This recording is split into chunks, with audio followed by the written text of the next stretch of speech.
I made a decision in celebration of my 75th birthday, June 4, that I would generate 75 videos of appreciation and gratitude to those people and experiences that have shaped my life. Today, I would like to share with you a conversation that I had at age 12, when I was 12, with Floyd Orridge, who was then 17 and student body president of Anchorage High School. As I recall, everybody had great respect for Floyd Orridge. How did I know that? Well, my older brother would often talk about Floyd. I would hear others talking about Floyd. And I was a student of my brother's annual yearbooks, the Anchor. And so I knew all about Floyd Orridge, what clubs he was engaged in, things about his leadership, who he was dating. And so I had great regard for him as well. Well, one day Floyd was visiting my brother, and I have to admit, following him around like a little puppy dog. I think I had a bit of a schoolgirl crush on him. And he and I had a conversation. And he said to me, you know, he said, Michelle, I would never date a girl who smokes. Really? I thought. Why is that? I asked. And he said, well, kissing a girl who smokes is not very pleasant, both because of the taste and because of the smell. And so no, I would never date a girl who smokes. Well, that was all I needed to hear from Floyd Orridge.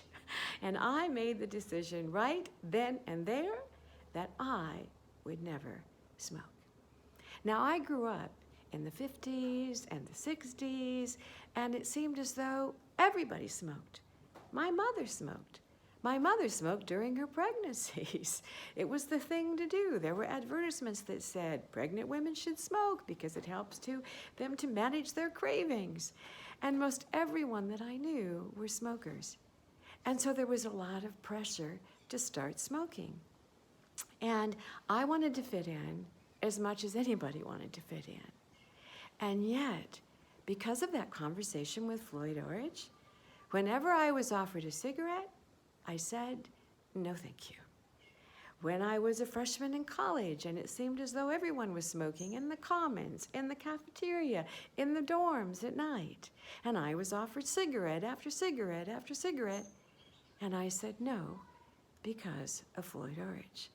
When I was in graduate school at the University of Michigan, again, everybody smoked, or it seemed as though they were all smoking, and I was offered again cigarette after cigarette, and I said no because of Floyd Orridge. And by that time, I had kissed a few young men that were smokers, and so I experienced the truth of his statement. It wasn't very pleasant, and I didn't like the smell. And so every year when I would have my physical, and we were always asked that question, you know it well, have you smoked? Never, never. Have you ever been? Never, never. Year after year after year. And then for health insurance, have you ever smoked? No, never. And then I think about the quality of my life that I have experienced. Much, I think, due to the fact that I have never smoked. People often comment to me about my voice, particularly as a storyteller. I get this feedback a lot. And I realized that my voice has the quality that it does because it's never been impacted by me being a smoker. And the reason that I can be in such gratitude around that is that I was influenced by someone that I deeply respected and yes, had a crush on.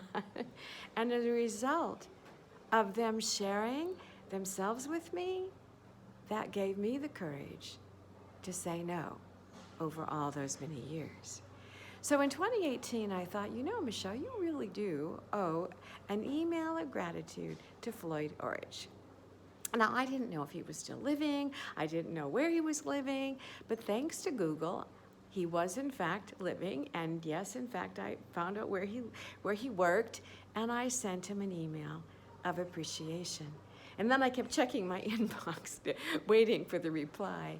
And sure enough, within 2 days, I received an email from Floyd Orridge. He was absolutely flabbergasted that I had taken the time to write him and to thank him for the impact that he had had on my life. He said in his email, you know, Michelle, I never thought I influenced anyone. And he said, I must have thought you were a very special young lady that I would have chosen to share my personal feelings with you. At that point, he said, I had gone out with a girl for one date, kissed her, and as a result of that, my opinion was formed. And that is what I shared with you. When I think about this encounter at a very impressionable time of my life, 12 years old, and the impact that it had, it made me realize that we never know the impact we're having on another human being and how they have shaped our lives from a single, in my case, conversation. So I'd love to hear from you. If you can recall someone who has touched your life, shaped your life through a single conversation or experience, that we celebrate those people and we celebrate the contribution that they've made to us. And then I would add just one more note, because in recent weeks, I have sat and listened deeply to my Black sisters talk about their lives, their fears, their concerns, their anguish, their tiredness. And I'm noticing that just like with Floyd Orridge so many years ago, what they are sharing with me is so powerful and so deep and so authentic that their stories literally are taking up residence inside of me.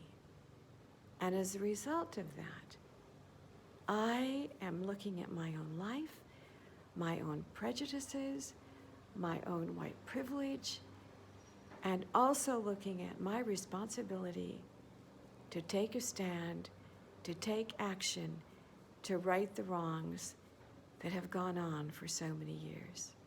So, on this day, I thank a 17-year-old student body president, and I also thank my sisters for helping to shape the person that I have been all these many years and the person that I'm becoming. I look forward to hearing from you. So do add your comments below and let's hear those incredible stories. And if it's possible for you to track that person down who impacted your life, do write to them. I know they would absolutely love to hear from you.